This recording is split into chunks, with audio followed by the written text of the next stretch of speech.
10th class आज हम पढ़ेंगे बायो का टॉपिक 8.2 जिसका नाम है जेनेटिक इंजीनियरिंग। तो बेटे सबसे पहले जेनेटिक इंजीनियरिंग की डेफिनेशन है, ये एक प्रोसेस है, राइट। कैसा प्रोसेस? आल्टरिंग का मतलब होता है चेंज करना, यानी एडिट करना ना, जैसे वीडियो एडिट करते हैं, मतलब उसमें कुछ चेंजिंग्स करते हैं। The jeans of an organism, यानी एक ऑर्गेनिज्म लें अगर, उसके जीन्स मतलब उसके डीएनए को अगर हम चेंज कर दें, एडिट कर दें, और transferring the genes from one organism into another organism. तो एक ऑर्गेनिज्म से दूसरे ऑर्गेनिज्म में जीन हम ट्रांसफ़र कर दें। जैसा कि अगर आपने मेरा लास्ट लेक्चर सुना है तो मैंने आपको कुछ एक प्रोसेस समझाया था जिसमें हम बैक्टीरिया के अंदर होता है प्लाज्मिड का डीएनए, और उस डीएनए में निकाल के हम इंसुलिन वगैरह का जीन डाल देते हैं। तो अब मैंने क्या किया, ट्रांसफ़र किया जीन्स फ्रॉम वन ऑर्गेनिज्म, यानी इंसान से इंसुलिन का जीन लिया, तो इंसान एक ऑर्गेनिज्म है, वहाँ से जीन लिया, ट्रांसफ़र किया इनटू एन अदर ऑर्गेनिज्म, और दूसरा ऑर्गेनिज्म बैक्टीरिया था तो उसमें मैंने ट्रांसफ़र कर दिया। तो बहरहाल जेनेटिक इंजीनियरिंग क्या होती है फिर? ऐसा प्रोसेस जिसमें आप किसी ऑर्गेनिज्म के जीन्स को चेंज करते हैं, अल्टर करते हैं या एडिट करते हैं, या फिर एक ऑर्गेनिज्म से जीन्स निकाल के ट्रांसफ़र कर देते हो दूसरे ऑर्गेनिज्म में। अब देखिए बेटे, मुझे लास्ट वाले लेक्चर की एक बात आपको दोबारा बतानी है। हमने क्या किया था, हमने बैक्टीरिया में जो प्लाज्मिड होता है ना उसको निकाला था। अब प्लाज्मिड को निकालने के बाद हमने उसका कुछ हिस्सा कट किया था, तो बाकी इतना हिस्सा रह गया था। यहाँ पर वो पॉइंट है, प्लाज्मिड के डीएनए या जीन को काटने के लिए क्या चाहिए? एंजाइम चाहिए, ठीक है। तो कहता है इन जेनेटिक इंजीनियरिंग, यानी इस प्रोसेस में special enzymes are used to cut and attach DNA at specific location. तो हम एंजाइम यूज़ करते हैं सबसे पहले काटने के लिए, बाद में मान लो यहाँ पर इंसुलिन का जीन जोड़ना है, तो वो इंसुलिन का जीन लगाने के लिए, यानी इस प्लाज्मिड को उस इंसुलिन जीन के साथ अटैच करने के लिए एंजाइम चाहिए, ठीक है। अटैच करने के लिए भी क्या चाहिए? एंजाइम, और कट करने के लिए भी क्या चाहिए? एंजाइम चाहिए।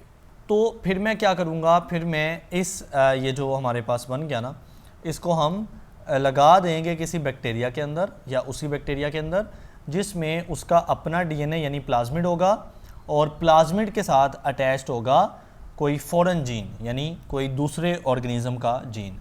अब ऐसा ऑर्गेनिज्म कहलाता है जेनेटिकली मॉडिफाइड ऑर्गेनिज्म, यानी जिसके जीन को आपने कुछ मॉडिफाई किया है या कुछ तब्दील किया है, राइट।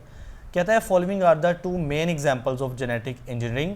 अब ये जो प्रोसेस है जेनेटिक इंजीनियरिंग, जिसमें आप किसी ऑर्गेनिज्म के जीन को तब्दील करते हो और एक ऑर्गेनिज्म के जीन को दूसरे ऑर्गेनिज्म में लगाते हो, जेनेटिक इंजीनियरिंग, इसके हमारे पास दो मेन एग्जांपल्स पढ़ते हैं। तो बेटे सबसे पहला जो है that is the gene editing. अब आपको मैं वीडियो एडिटिंग की मिसाल देता हूँ। मिसाल के तौर पे मैं एक लेक्चर है, एक वीडियो है, और वो एडिट कर रहा हूँ। ये इतने लेंथ की वीडियो है, फॉर एग्जांपल 15 मिनट की वीडियो है, ठीक है। अब ये मेरी बेसिक वीडियो है जो मैंने अभी रिसेंटली रिकॉर्ड की है। अब मुझे एडिट करने के लिए क्या करना पड़ेगा? मैं इसमें कुछ चीज़ ऐड कर दूँ, लाइक दरमियान में मुझे एक रेफरेंस के तौर पर पिक्चर ऐड करनी है, तो वो एक पिक्चर मैं ऐड कर सकता हूँ यहाँ पर एडिटिंग के अंदर। इस तरह से हो सकता है कि यहाँ से यहाँ तक जो पार्ट है वो मुझसे गलत रिकॉर्ड हो गया हो, या मैंने इन्फॉर्मेशन गलत दे दी, या मैं वहाँ पर बोल नहीं पाया तो आवाज़ नहीं आई, तो मैं उतना पार्ट डिलीट कर सकता हूँ, ठीक है। या मुझे और भी कोई भी काम करना है, रिप्लेस करना है, यानी इस जगह पे कुछ रिमूव करके कुछ और इसी जगह पे लगाना, तो ये रिप्लेस भी कर सकता हूँ। तो ये हुआ वीडियो एडिटिंग। इसी तरह से हम मान लेते हैं कि ये वीडियो के बजाय एक जीन है, तो मैं जीन के साथ अगर यही काम करूँ, यानी जीन में से कुछ रिमूव करूं, जीन में से कुछ ऐड करूं, जीन का कुछ रिप्लेस करूं, तो that is known as the gene editing. So बेटे gene editing is a technique in which scientist make changes in the DNA और जीन्स ऑफ ऑर्गेनिज्म। तो किसी भी ऑर्गेनिज्म के जीन्स को या डीएनए को चेंज करना, ठीक है। इसमें क्या क्या हो सकता है? इसमें एडिंग आ सकता है, यानी कुछ ऐड करना, रिमूविंग आ सकता है, या रिप्लेसिंग आ सकता है, यानी कुछ ऐड करके कुछ रिमूव करके उसी जगह पर ऐड करना। स्पेसिफिक पार्ट ऑफ डीएनए, यानी डीएनए के पूरे पार्ट में से कुछ हिस्सों को आप ऐड कर सकते हैं, कुछ हिस्सों को आप रिमूव कर सकते हैं, कुछ हिस्सों को आप रिप्लेस कर सकते हैं, ठीक है। It allows scientist to add, delete और changes part of the DNA. ये वही बात हो गई। अब बेटे इसका मकसद बड़ा इंपॉर्टेंट है। It is done to correct genetic abnormalities and to improve characteristic. मिसाल के तौर पर यहाँ पर ना एक ऐसा जीन था इस जगह पर बेटे, जो जीन बॉडी के अंदर एबनॉर्मलिटी कोज कर रहा था। यानी जीन से प्रोटीन बनती है ना, डीएनए से प्रोटीन, और वो प्रोटीन बॉडी को किस तरह से एबनॉर्मल ख़राब कर रही थी। तो फिर हम उस जीन को अगर रिमूव कर दें तो बेटे वो एबनॉर्मलिटी ठीक की जा सकती है। ठीक है, टू करेक्ट यानी ठीक करना, जेनेटिक एबनॉर्मलिटी यानी ऐसी कंडीशन, ऐसी बीमारी जो जीन की वजह से हो रही होती है, या करेक्टरिस्टिक को इम्प्रूव भी कर सकते हो। जी तो बच्चे अभी हम देखते हैं एग्जाम्पल्स ऑफ जीन एडिटिंग, यानी ये जो प्रोसेस मैंने आपको समझाया इसके कुछ एग्जाम्पल देखते हैं। पहली एग्जाम्पल है क्योरिंग जेनेटिक डिजीज़, यानी अगर कोई बीमारी है जो जीन की वजह से है तो हम उसका इलाज या उसका क्योर कर सकते हैं। तो इसमें बेसिक वही कॉन्सेप्ट है कि जिस जीन की वजह से डिजीज़ या बीमारी हो रही है उस जीन को या तो रिप्लेस कर दिया जाए या रिमूव कर दिया जाए। तो scientists are researching how gene editing, मतलब एडिटिंग में क्या होगा, या तो रिप्लेस करना या रिमूव करना, can cure disease caused by abnormal gene, ऐसी बीमारियां जो एबनॉर्मल जीन की वजह से होती हैं। तो कॉज को रिमूव कर दिया जाए और कॉज है जीन का एबनॉर्मल होना, तो फिर वो बीमारी भी ठीक हो जाती है। जैसा कि बेटे जो सिकल सेल एनीमिया है ना, सिकल सेल एनीमिया बेसिकली एक ब्लड डिसऑर्डर है, और इसके अलावा सिस्टिक फिब्रोसिस जो कि एक लंग डिजीज़ है। देखिए आपने इनकी डिटेल कोई याद करने की ज़रूरत नहीं है आपको, लेकिन बेटे उसको एक बार समझ लेना काफ़ी होगा। तो अब सिकल सेल एनीमिया होता क्या है, गौर से सुनना। आपको पता है कि ब्लड के रेड ब्लड सेल होते हैं ना, उस रेड ब्लड सेल के ऊपर एक प्रोटीन होती है जिसको नाम हीमोग्लोबिन HB होता है। अब हमें ये भी पता है कि ये जो कोई भी प्रोटीन है ये अल्टीमेटली कहाँ से बनेगी, डीएनए या जीन से बनेगी। सो देखिए ये जेनेटिक डिसऑर्डर किस लिहाज से है, अगर तो जीन में प्रॉब्लम आएगा तो फिर ये प्रोटीन हीमोग्लोबिन में प्रॉब्लम आ जाता है। ठीक है, हीमोग्लोबिन प्रॉब्लमेटिक या एबनॉर्मल बनने की वजह से जो रेड ब्लड सेल की शेप है, जो नॉर्मली डिस्क गोल शेप होती है, वो शेप हो जाती है ऐसे जैसा कि सिकल नहीं होता, सिकल बोलते हैं दरांती को, जिससे किसान वगैरह कुछ फसलें वगैरह काटते हैं। तो फिर इसलिए जो रेड ब्लड सेल है बेटे उसकी शेप कैसी हो जाती है, सिकल सेल। अब इससे क्या होगा, इससे बेटे एनीमिया हो जाएगा। एनीमिया ऐसी कंडीशन होती है जब बॉडी में प्रॉपर ऑक्सीजन नहीं मिल पाती, यानी ब्लड में प्रॉब्लम की वजह से। तो अब ये हुई सिकल सेल एनीमिया। आप देख सकते हो कि इसका अल्टीमेट जो कॉज है, वजह है, वो किसी जीन में एबनॉर्मलिटी या प्रॉब्लम ही है। तो अगर उस जीन को ही ठीक कर दिया जाए जीन एडिटिंग के ज़रिए, तो फिर अल्टीमेटली ये बीमारी रोकी जा सकती है। अब जो सिस्टिक फिब्रोसिस है ये एक लंग की बीमारी है, और इसमें होता क्या, गौर से सुनिएगा बेटे, इसमें यानी सिस्टिक फिब्रोसिस के अंदर लंग्स जो है ना हमारे फेफड़े, उनके अंदर म्यूकस, थिक म्यूकस जमा हो जाता है, गाढ़ा। अब ज़हन में सवाल आता है कि सर ये कैसे जीन की बीमारी है। देखिए एक जीन है, हम ज़ाहिर है इतनी डिटेल में नहीं जाएंगे, उसका नाम नहीं मैं आपको बता रहा। एक जीन है जो कि क्या करता है, ये जो साल्ट वगैरह है, जो वाटर वगैरह है, उसका फ़्लो मेंटेन करता है, यानी वो इकट्ठे नहीं होने देता उनको। लेकिन अगर उस जीन में एबनॉर्मलिटी या प्रॉब्लम आ जाए तो बेटे म्यूकस बनना शुरू हो जाता है, यानी साल्ट वगैरह या दूसरे सब्सटेंसेस, वाटर वगैरह, वो इकट्ठे होके म्यूकस की शक्ल इख्तियार करना शुरू कर देंगे। अब जब म्यूकस लंग्स के अंदर जमा हो जाएगा तो इस बीमारी को बोलते हैं सिस्टिक फिब्रोसिस, जिसमें ज़ाहिर है ब्रीदिंग इश्यूज़ या इन्फेक्शन वगैरह के चांसेस हो सकते हैं।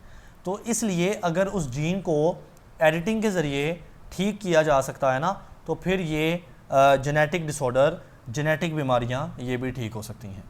ओके बेटे जी, दूसरी एग्जांपल है इम्प्रूविंग क्रॉप्स, यानी जो फसलें हैं उनको बेहतर करना। अब आपको पता है कि जो फसलें हैं वो फल पैदा करती हैं या अपने प्रोडक्ट पैदा करती हैं, तो ये सब को भी कंट्रोल करने वाले जीन ही हैं। अब अगर हम उनके जीन को रिप्लेस कर दें ऐसे जीन्स के साथ जो कि बेटर प्रोडक्ट, अच्छी क्वालिटी का प्रोडक्ट और ज़्यादा प्रोडक्ट दे सके, तो फिर हमें तो फ़ायदा ही है, हमारी फसलें, क्रॉप्स इम्प्रूव हो जाएंगी। और हम जीन को रिप्लेस करके काम करेंगे, तो ये भी जीन एडिटिंग में इसलिए आया है। तो बहरहाल gene editing can create crops that grow faster, जो जल्दी जल्दी ग्रो करें, रेजिस्ट पेस्ट। पेस्ट क्या होता है? वो कीड़े मकोड़े जो फसलों को खा जाते हैं, नुकसान पहुंचाते हैं। तो कुछ फसलें होती हैं जो उनसे रेजिस्ट होती हैं, यानी वो जल्दी इनसे ख़त्म नहीं होती, यानी इनका मुकाबला करती हैं। तो ये भी जीन्स के ऊपर डिपेंड करता है कि एक फ़सल कितनी स्ट्रॉन्ग है, वो कितना रेजिस्ट कर सकती है पेस्ट को। तो हम जीन एडिटिंग के ज़रिए वो जीन रिप्लेस कर सकते हैं, जीन इम्प्रूव कर सकते हैं। और डिजीज़ का भी सेम है कि बीमारियों से लड़ने की ताकत जीन कंट्रोल करते हैं या जीन प्रोवाइड करते हैं। एंड सर्वाइव ड्रॉट्स बेटर, और ड्रॉट होता है कहत, यानी पानी की कमी आ जाना। तो इस कंडीशन को भी कुछ फसलें जल्दी मर जाती हैं, वो कमज़ोर फसलें होती हैं। तो हम बेटर फसलें पैदा कर सकते हैं जीन एडिटिंग के ज़रिए, यानी बेहतर जीन्स लगाकर। फॉर एग्ज़ाम्पल, मिसाल के तौर पर virus resistant varieties of tomato and तंबाकू हैव बीन डेवलप, यानी जो टमाटर का जो पौधा है और जो तंबाकू का जो प्लांट है, वो ऐसे डेवलप हो चुके हैं जो वायरस को रेजिस्ट कर सके, यानी वायरस के ख़िलाफ़ सर्वाइव कर सके। वरना वायरस आता है और इन प्लांट को बहुत जल्द ख़त्म कर देता है। तो हमने जीन एडिटिंग के ज़रिए बेहतर जीन्स लगाकर ऐसे पौधे पैदा कर लिए, टोमेटो के भी और तंबाकू के भी। इस तरह से modified varieties of soybean, corn, tomato, cotton, इन तमाम पौधों की हमने वैरायटी मॉडिफाई यानी तब्दील करके बना ली हैं, हैव बिन प्रोड्यूस, ये पैदा कर ली है। विद शो रेजिस्टेंस, रेजिस्टेंस मैं बार बार बता चुका हूँ। रेजिस्टेंस होता है बीमारियों के ख़िलाफ़, माइक्रो ऑर्गेनिज्म, वायरस, बैक्टीरिया के ख़िलाफ़ अपने आप को बचाने की सलाहियत को बोलते हैं, ठीक है। एंड अगेंस्ट हर्बिसाइड, और हर्बिसाइड्स क्या होता है? ये बेटे ऐसे केमिकल्स होते हैं जो हर्ब्स वगैरह को कंट्रोल करते हैं। अब हर्ब्स क्या होती हैं? जो अनवांटेड प्लांट होते हैं ना, जो मेन पौधे फसलों के साथ अनवांटेड यानी काम के नहीं होते प्लांट, उनको ख़त्म करने के लिए होते हैं। लेकिन बेटे बाज़ औक़ात फसलें भी उससे डिस्टर्ब होती हैं, तो हम उन फसलों को स्ट्रॉन्ग बनाएंगे या रेजिस्टेंट बनाएंगे जीन एडिटिंग के ज़रिए, यानी उनके जीन्स वो उनमें लगाएंगे जो कि मजबूत होंगे। तो बेटे आखिरी हमारे पास जीन एडिटिंग की एग्जांपल है प्रोड्यूसिंग बेटर मेडिसिन। ये वही वाली, कल मैंने इंसुलिन की मिसाल दी थी कल वाले लेक्चर में, तो इंसुलिन भी मेडिसिन का काम करती है। तो कहता है gene editing helps create bacteria that produce important medicine like insulin for diabetes. तो ये वही बात है कि हम बैक्टीरिया के अंदर वो जीन लगा देंगे, रिप्लेस कर देंगे बैक्टीरिया के जीन को किसी फ़ॉरेन जीन के साथ, जिससे वो मेडिसिन तैयार करेंगे। जैसा कि मिसाल के तौर पे इंसुलिन तैयार इसी तरह से की जाती है जो डायबिटीज़ यानी शुगर की बीमारी में इस्तेमाल की जाती है। जी तो बेटे अब हम देखें जीन ट्रांसफ़र को। तो बेटे पहली बात देखें कि जेनेटिक इंजीनियर्स जो होते हैं ना, वो स्पेशल वेक्टर्स यूज़ करते हैं to transfer gene into an organism. यानी ऑर्गेनिज़म में जब जीन ट्रांसफ़र करने हैं तो उसके लिए स्पेशल किस्म के वेक्टर्स का इस्तेमाल किया जाता है। अब वेक्टर की कुछ एग्जांपल्स हैं जो आपने पढ़ा है ना कि बैक्टीरिया के अंदर प्लाज्मिड होता है, एक गोल यानी सर्कुलर डीएनए, तो बेटे वो भी एक वेक्टर ही है, ठीक है। तो वेक्टर बेसिकली जीन को ट्रांसफ़र करने की जो सवारी कह लें वही वेक्टर होता है, ठीक है। तो प्रोसेस तकरीबन सेम है। यहाँ पर आप नीचे देखें तो आपने एक बैक्टीरिया लिया हुआ है जिसका ये जो गोल है ये उसका प्लाज्मिड है। प्लाज्मिड ही वेक्टर होता है बेसिकली। तो ये हमने प्लाज्मिड बाहर निकाल लिया ये वाला, एंड देन उस प्लाज्मिड को बेटे क्लीव्ड प्लाज्मिड यानी उसको यहाँ से कट कर लिया, क्लीव बोलते हैं कट करने को। यहाँ तक स्टॉप करते हैं और ऊपर देखते हैं डोनर सेल। डोनर सेल इंसान का सेल हो सकता है, पौधे का सेल हो सकता है, जिसका जीन जो है ना वो आपने कॉपी करवाना है। जैसे इंसुलिन को कॉपी करवाना था तो इंसुलिन का चाहिए जीन, तो कोई सेल से ही निकालोगे ना तो उस सेल को डोनर सेल बोल देते हैं। बहरहाल आपको पता है उस सेल के अंदर ये गोल न्यूक्लियस है और न्यूक्लियस के अंदर ये जो ग्रीन है ये क्रोमोसोम है। क्रोमोसोम का हमने ये एक पीस निकाला हुआ है, उस पीस के अंदर ये जो छोटा सा पार्ट है येलो वाला, ये बेसिकली बेटे आपका डोनर का वो जीन है जिसमें आप इंटरेस्ट रखते हो कि जिसको आप कॉपी करवाना चाहते हो। सो हमने इन दोनों को जोड़ दिया, डोनर के इस जीन को इस क्लीव्ड डीएनए के साथ जोड़ दिया। तो यहाँ पे लिखा भी हुआ है अटैचिंग डोनर्स जीन, डोनर के जीन को जोड़ देना है विद प्लाज्मिड। अब ये कहलाता है रिकम्बिनेंट डीएनए। ओके, सो रिकम्बिनेंट डीएनए क्या होता है? देखिए बेटे, अगर दो तरह के दो डिफरेंट तरह के डीएनए जुड़े हों तो that is known as the recombinant DNA. अब आप देख सकते हो कि यहाँ पर ये जो पिंक वाला है ये बेसिकली प्लाज्मिड का डीएनए है, बैक्टीरिया से आया है, और ये जो येलो येलो है ये किसी डोनर सेल का डीएनए है। तो ये दोनों जो हैं ये अलग अलग थे और अब जुड़ गए, तो इसको हम बोलते हैं रिकम्बिनेंट डीएनए। तो बेटे अभी आपने क्या करना है, इस रिकम्बिनेंट डीएनए को एक बैक्टीरिया के अंदर इंट्रोड्यूस करवा देना है। तो देखिए putting recombinant DNA into bacteria, इस बैक्टीरिया के अंदर। तो अब आप देख सकते हो कि ये प्लाज्मिड उसके पास पहले से मौजूद है, लेकिन ये जो है ये रिकम्बिनेंट डीएनए है जो हमने खुद से लैब के अंदर तैयार किया है। अब ये जो बैक्टीरिया है ये बन चुका है जेनेटिकली मॉडिफाइड बैक्टीरियम, यानी इसका जो जीन है वो बेसिकली मॉडिफाई हो गया, यानी चेंज हो गया, तब्दील हो गया, ठीक है, क्योंकि इसका जो डीएनए है वो तब्दील हो चुका है ना, थोड़ा हमने बाहर वाला लगा दिया। अब क्या होगा, अब ये अपने आप को जस्ट डिवाइड करेगा, क्योंकि बैक्टीरिया जो है वो बहुत जल्दी कुछ 20-25 मिनट्स में अपने आप को 1 से 2 बना लेता है। तो जब ये बैक्टीरिया ये 1 से 2 बन गया, एक इधर को एक इधर को, तो उसके अंदर ये जो प्लाज्मिड है, जो रिकम्बिनेंट डीएनए बेसिकली, वो भी डबल हो गया। फिर रिप्रोडक्शन चलती रहती है, ये बैक्टीरिया अगेन अपने आप को क्या करेगा, मल्टीप्लाई करेगा इस तरह से। तो बेटे क्या होगा, ये मज़ीद जो है ये रिकम्बिनेंट डीएनए भी डिवाइड करता जाएगा। अब आप आखिर में ये जो चीज़ देख रहे हैं ना कि इस येलो येलो छोटे छोटे डॉट्स से लगे होते हैं, सब सेल में लगे हुए हैं, ये बेसिकली प्रोडक्ट है, ठीक है। तो प्रोडक्ट यूजिंग डोनर जीन, यानी ये जो येलो जीन है ये कहाँ से आया है, ये डोनर जीन है, ठीक है। हम दिखा देते हैं, ये डोनर का जीन था, और जाहिर है जीन कोई ना कोई प्रोटीन बेस्ड प्रोडक्ट बनाता है। तो अब ये प्रोडक्ट बनाएगा, तो आप देख सकते हैं पहले 1 सेल बना रहा था प्रोडक्ट, तो थोड़ा बनता है, अब 4 सेल बना रहे हैं, और 4 पे बात रुकती नहीं है, ये काम आगे प्रोसीड करता रहता है। अब अगर इसी स्ट्रक्चर में, अच्छा ये स्ट्रक्चर बनानी है बेटे, इसे लॉन्ग आना ना, तो ये लॉन्ग बन सकता है।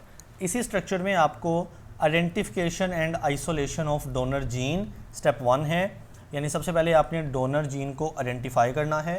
देखे ना, इतना बड़ा क्रोमोसोम है, उसमें छोटा सा पीस निकालना है, तो आइडेंटिफाई करोगे, ढूंढोगे कि कौन सा जीन आपने कॉपी करवाना है, क्लोन करवाना है, यानी किस में आपको इंटरेस्ट है, और फिर बेटे उसको आइडेंटिफाई करने के बाद आइसोलेट करना है। तो आप देख रहे हैं मैंने पूरे क्रोमोसोम में से इतने से जीन को आइसोलेट किया, अलग किया, ठीक है। तो ये स्टेप 1 है। उसके बाद क्या है, making recombinant DNA. Recombinant DNA कैसे बनाते हैं, बैक्टीरिया का प्लाज्मिड लोगे, प्लाज्मिड को कट करोगे, क्लीव करोगे, और डोनर का जीन साथ लगा दोगे। तो this is the step number 2। अब उसको बैक्टीरिया के अंदर इंसर्ट करने के बाद जीन क्लोनिंग शुरू हो जाएगी। क्लोनिंग बोलते हैं सेम तरह की कॉपीज़ तैयार होना।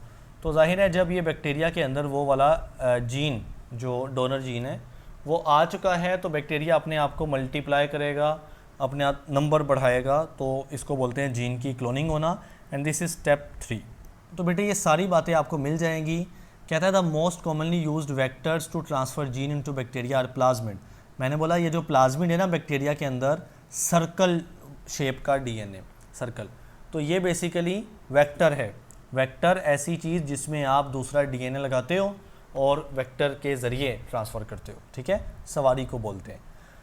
And bacteriophage. अब बैक्टीरियोफेज क्या होता है इसको भी आप सुन लें बेटे। बैक्टीरियोफेज ऐसे वायरस को बोलते हैं जो कि बैक्टीरिया को अटैक करते हैं, जो बैक्टीरिया को अटैक करते हैं उसको, उस वायरस का नाम होता है बैक्टीरियोफेज, ठीक है। तो अब बैक्टीरियो जो फेज है ना उसके अंदर भी, ये बैक्टीरियोफेज इस शेप का होता है मोस्टली, तो उसके अंदर भी जो डीएनए होता है, आप उसको भी एज आ वेक्टर यूज़ कर सकते हैं, यानी उसके डीएनए में भी प्लाज्मिड जैसे आप वेक्टर या डीएनए ट्रांसफ़र करने के लिए इस्तेमाल कर सकते हो। तो प्लाज्मिड्स बेसिकली क्या है, स्मॉल छोटे से सर्कुलर गोल हैं DNA molecule present in the some bacteria, यानी बैक्टीरिया के अंदर गोल छोटे छोटे डीएनए मॉलिक्यूल होते हैं जिनको हम प्लाज्मिड कहते हैं। जो बैक्टीरियोफेज है वो वायरसेस होते हैं, वो वायरस जो एंटर करते हैं बैक्टीरिया में, यानी बैक्टीरिया को अटैक करने के इरादे से जाते हैं, तो इन वायरस का नाम होता है बैक्टीरियोफेज। अब ये वही वाले स्टेप हैं जिनको मैंने पढ़ा दिया है, एक बार आपने रीड करना है। स्टेप नंबर 1 आप देखेंगे तो आइडेंटिफाई करना है डोनर ऑर्गेनिज्म को, उसके जीन को जो कि आपको पसंद है, और फिर उसको आइसोलेट यानी अलग करना है कहाँ से? क्रोमोसोम से, ठीक है। दूसरा स्टेप वही होगा, रिकॉम्बिनेंट डीएनए बनाना। कहता है प्लाज्मिड रिमूव करें बैक्टीरिया से, जो गोल वाला प्लाज्मिड है उसको रिमूव किया, फिर प्लाज्मिड डीएनए कट किया, क्लीव किया, डोनर का जीन अटैच किया at the cut end of the plasmid, यानी जो प्लाज्मिड की एंड कट थी उस पर आपने अटैच कर दिया डोनर का वो वाला जीन जो कि आपको पसंद है। So the plasmid is now a combination of the original DNA and the new DNA जो कि डोनर का जीन है। यानी अब जो प्लाज्मिड है वो अकेला प्लाज्मिड का डीएनए नहीं रखता, वो कम्बिनेशन में है, एक प्लाज्मिड का पुराना डीएनए और एक अभी जो डोनर का जीन लगाया है वो डीएनए। तो this is called the recombinant DNA. Move to the step number 3। अब रिकॉम्बिनेंट डीएनए को ट्रांसफ़र करेंगे बैक्टीरिया के सेल के अंदर। When bacteria cell reproduce, bacteria अपने आप को मल्टीप्लाई करता है to form a colony of cell, तो सेल की एक कॉलोनी यानी बहुत सारे बैक्टीरिया बन जाते हैं। Genetically all genetically modified bacteria, तमाम के अंदर वो वाला जेनेटिकली जो चेंज किया या मॉडिफाई किया प्लाज्मिड मौजूद है, तो तमाम बैक्टीरिया होंगे जेनेटिकली मॉडिफाइड, ठीक है। कंटेन द रिकम्बिनेंट डीएनए, उनके अंदर वो वाला डीएनए मौजूद है। रिकम्बिनेंट डीएनए याद है ना, प्लाज्मिड भी होता है और उसमें फॉरेन जीन भी लगा होता है। इन दिस वे, इस तरीके से जो बैक्टीरिया की कॉलोनी है contain many copies of the donor gene, वो डोनर जीन की बहुत सारी कॉपी रखती है क्योंकि हर बैक्टीरिया में तो डोनर जीन मौजूद है। तो this step is called the gene cloning, इसको बोलते हैं कि जीन अपने आप को क्लोन कर रहा है या अपनी तादाद बढ़ा रहा है। ओके बेटे, तो अभी हम देखते हैं एग्जाम्पल्स ऑफ जीन ट्रांसफ़र, यानी अभी जो हमने जीन ट्रांसफ़र का एक मैकेनिज़्म देखा, एक प्रोसेस देखा, अब उसकी कुछ एग्जाम्पल्स भी देखते हैं। तो अगले पेज पे आपको ये टेबल मिल जाएगा। पहला पॉइंट इंसुलिन के बारे में है। कहता है जेनेटिक मटेरियल ट्रांसफ़र, यानी हमने कौन सा ट्रांसफ़र करना है, हमने ह्यूमन इंसुलिन जीन लेना है, यानी वो जीन जो इंसानों में इंसुलिन पैदा करता है नेचुरली, ठीक है। इसमें इस जीन को किस ऑर्गेनिज़म या टेक्नोलॉजी में लगाना है, तो आपने बैक्टीरिया ऑर्गेनिज़म चूज़ कर लेना है। अब इसका मकसद क्या होता है, इंसुलिन पैदा होगी तो वो डायबिटीज़ को ट्रीट करेगी, उसका इलाज करेगी। तो बेटे ये था पहला पॉइंट, आपने ये भी रीड कर लेना है, सेम टू सेम पॉइंट है। दूसरा पॉइंट देखते हैं, ग्रोथ हार्मोन। ग्रोथ हार्मोन में भी ग्रोथ हार्मोन जो है वो भी बॉडी में पैदा होता है और आपने पढ़ा भी है चैप्टर नंबर 5 में जो हार्मोन्स पढ़ रहे थे ना। तो ग्रोथ हार्मोन क्या करता है, बेसिकली ये ह्यूमन के अंदर ग्रोथ हार्मोन का जीन होता है और जीन आगे इस हार्मोन को पैदा करवाता है। लेकिन हम बायोटेक्नोलॉजी में इस जीन को, ये जो ग्रोथ हार्मोन का जीन है ना, इसको बैक्टीरिया के अंदर लगा देंगे और ग्रोथ हार्मोन पैदा होगा और वो हार्मोन हम पेशेंट्स में लगाएंगे जिनमें ग्रोथ डिसऑर्डर्स हैं, यानी ग्रोथ की बीमारियां हैं। जैसा कि यहाँ पर आपको इस पॉइंट में मिल जाएगा ड्वार्फिज्म। ड्वार्फिज्म मैंने आपको बताया था, जब ग्रोथ बहुत कम या थोड़ी होती है ना, तो उस कंडीशन को बोलते हैं ड्वार्फिज्म। तो ड्वार्फिज्म में ग्रोथ हार्मोन ही कम पैदा होता है, तो इसलिए हम बायोटेक्नोलॉजी से इस ग्रोथ हार्मोन को पैदा करके उसके जीन को बैक्टीरिया के अंदर लगाएंगे और बैक्टीरिया जैसे मल्टीप्लाई करेगा तो ज़्यादा ग्रोथ हार्मोन पैदा हो जाएगा। वो हार्मोन फिर हम उन लोगों में लगा देंगे जिनमें ड्वार्फिज्म है। तो बेटे तीसरा है इंटरफेरोन, ह्यूमन इंटरफेरोन जीन। ये भी क्या है, ये हमारे बॉडी के अंदर, ह्यूमन के अंदर जीन होता है सेल के अंदर जो कि इंटरफेरोन पैदा करता है, ठीक है। अब ये जीन आपने अगेन किस में लगाना है, बैक्टीरिया में। यानी जब आप इस जीन की कॉपीज़ तैयार करना चाहते हो, इस जीन को ज़्यादा ऑब्टेन करना चाहते हो, तो आप बैक्टीरिया के अंदर इस जीन को लगा देंगे। फिर ये जीन ज़्यादा पैदा होगा और जीन से इंटरफेरोन ज़्यादा पैदा होगी। और इंटरफेरोन होती क्या है, यहाँ पर आप देखेंगे इंटरफेरोन एंटीवायरस प्रोटीन है, यानी जो वायरस के ख़िलाफ़ काम करती है, वायरस को रोकती है। तो फिर जब इंटरफेरोन पैदा हो जाएगी तो उससे आप क्या करोगे, ट्रीट करोगे, इलाज करोगे वायरल इन्फेक्शन। यानी अगर कोई इन्फेक्शन वायरस की वजह से है तो आप इंटरफेरोन का इस्तेमाल करके उसको ठीक कर सकते हो, क्योंकि इंटरफेरोन वायरस के ख़िलाफ़ काम करने वाली प्रोटीन है। और इससे बूस्ट इम्यूनिटी, यानी जो बॉडी का मुदाफ़ियाती निज़ाम है, हिफाजती निज़ाम है, वो बूस्ट हो सकता है। ओके जी, अब आप नेक्स्ट देखें हेपेटाइटिस बी वैक्सीन। तो हेपेटाइटिस जो बी है ना, वो वायरस की वजह से होती है और उसकी जो वैक्सीन है वो प्रोटीन बेस्ड है जो कि जीन पैदा करेगा ना। तो सरफेस प्रोटीन जीन है ऑफ हेपेटाइटिस बी वायरस, यानी हेपेटाइटिस बी वायरस के लिए प्रोटीन जो कि वैक्सीन है, बेसिकली वैक्सीन पैदा करने वाला जीन है, ठीक है, उसको हम निकालेंगे और इस बार लगाएंगे किसमें, यीस्ट जो कि छोटी फंजाई होती है माइक्रोस्कोपिक, उसके अंदर हम इंसर्ट कर देंगे।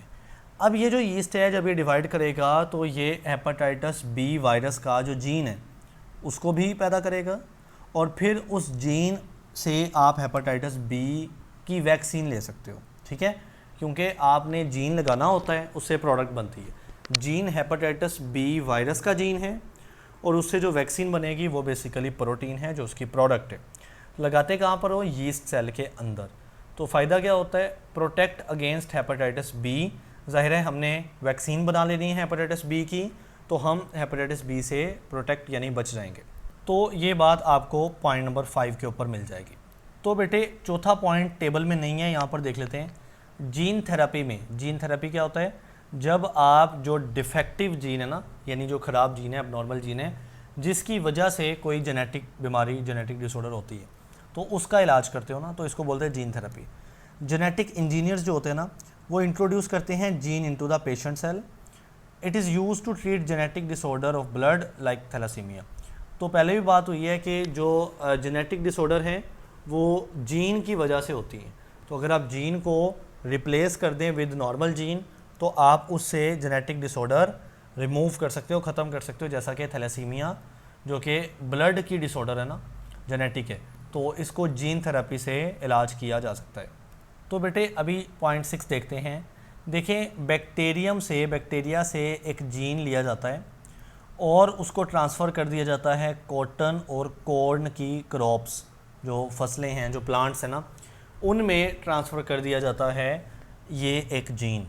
और ये जीन क्या करता है, अब देखें, द जेनेटिकली मॉडिफाइड क्रॉप्स। अब ये जो क्रॉप्स हैं ये जेनेटिकली मॉडिफाई हो चुकी हैं क्योंकि इनके जीन्स में हमने बाहर से जीन लगा दिए। Then produce a natural toxin. तो अब ये जो क्रॉप्स हैं ये टॉक्सिन पैदा करता है। टॉक्सिन जहर को बोलते हैं ना, तो केमिकल्स को। तो वो टॉक्सिन बेसिकली क्या करता है, इंसेक्ट्स को किल करता है। टॉक्सिन किसके लिए, इंसेक्ट्स के लिए, बट सेफ फॉर ह्यूमन। लेकिन इंसानों के लिए वो जहरीला नहीं है। अगर इंसान वो फसलें खाते भी हैं तो वो टॉक्सिन उनको कुछ नहीं कहेगा। तो अब ये बात याद रखें कि टॉक्सिन का क्या नाम है, वो आपको टेबल में मिल जाएगा। तो बेटे that is known as the BT crops और बीटी टॉक्सिन का नाम है। तो इसका बेसिकली जीन होता है, ठीक है, बीटी टॉक्सिन का नाम है, उसको पैदा करने वाला जीन है। वो जीन लगाना है आपने किस में, कॉटन में या कॉर्न के प्लांट्स के अंदर। तो अब ये प्लांट्स के अंदर बीटी टॉक्सिन का जीन है, तो वो बीटी टॉक्सिन पैदा करेंगे जो कि इंसेक्ट्स को किल करेगा। तो या इंसेक्ट्स के साथ रेजिस्टेंस डेवलप कर लेगा, यानी क्रॉप्स जो हैं वो इंसेक्ट्स उनको डैमेज ईजिली नहीं कर पाएंगे। ओके बेटे, अब आखिरी 7वां पॉइंट देख लें। जीन फ्रॉम अ बैक्टीरियम, यानी अगेन आपने बैक्टीरियम से एक जीन लेना है और उसको ट्रांसफ़र कर देना है राइस प्लांट्स के अंदर, चावल के अंदर, ठीक है, उनके प्लांट के अंदर, सॉरी। अब जो राइस है ना, प्रोड्यूसेस बीटा कैरोटीन, यानी जो आपने जीन लगाया उस जीन को ट्रांसफ़र करने के बाद जो राइस के प्लांट्स हैं उनमें बीटा कैरोटीन पैदा होना शुरू हो गई, which the body converts into the vitamin A. और जो बीटा कैरोटीन है ना, इसको बॉडी किस में तब्दील करती है, विटामिन ए के अंदर तब्दील करती है। सच जेनेटिकली मॉडिफाइड राइस, अब ये जो राइस है ये जेनेटिकली मॉडिफाइड है क्योंकि इनमें, इनके प्लांट्स के अंदर आपने बाहर से बैक्टीरिया से लिया था एक जीन, वो जीन लगाया राइस के प्लांट्स के अंदर और राइस ने पैदा करना शुरू किया बीटा कैरोटीन। बीटा कैरोटीन तब्दील हो गया किसमें, विटामिन ए में। तो विटामिन ए जो है वो हेल्प करता है प्रिवेंट ब्लाइंडनेस। ब्लाइंडनेस कब होती है, caused by vitamin A deficiency. तो अगर विटामिन ए की कमी होती है तो ब्लाइंडनेस होती है। उसको रोकने के लिए, प्रिवेंट करने के लिए हमने ऐसे राइस तैयार किए हैं जो कि क्या करते हैं, विटामिन ए पैदा करते हैं, ठीक है। तो वो राइस खाने से विटामिन ए की कमी नहीं होगी, विटामिन ए पूरा होगा, तो ब्लाइंडनेस नहीं होगी। अब ज़हन में सवाल आता है कि वो विटामिन ए राइस के पास आया कहाँ से। राइस को हमने जेनेटिकली मॉडिफाई किया, उसके अंदर हमने एक स्पेशल जीन लगाया। जीन के आने से प्लांट्स ने पैदा किया बीटा कैरोटीन, बीटा कैरोटीन तब्दील हो जाता है, कन्वर्ट हो जाता है उस विटामिन ए में, और विटामिन ए ब्लाइंडनेस को रोकता है, वरना विटामिन ए की कमी से ब्लाइंडनेस हो जाती है। सो गोल्डन राइस, ठीक है। बीटा कैरोटीन प्रोड्यूसिंग जीन, देखिए जीन लगाने पर ही बीटा कैरोटीन पैदा हुआ, तो जीन का नाम यहाँ पर लिख दिया उसने टेबल में कि बीटा कैरोटीन पैदा करने वाला जीन है। लगाना किस में है? राइस के प्लांट्स में। फ़ायदा क्या है? विटामिन ए की डेफिशिएंसी रुक जाएगी, प्रिवेंट हो जाएगी, या ब्लाइंडनेस रुक जाएगी।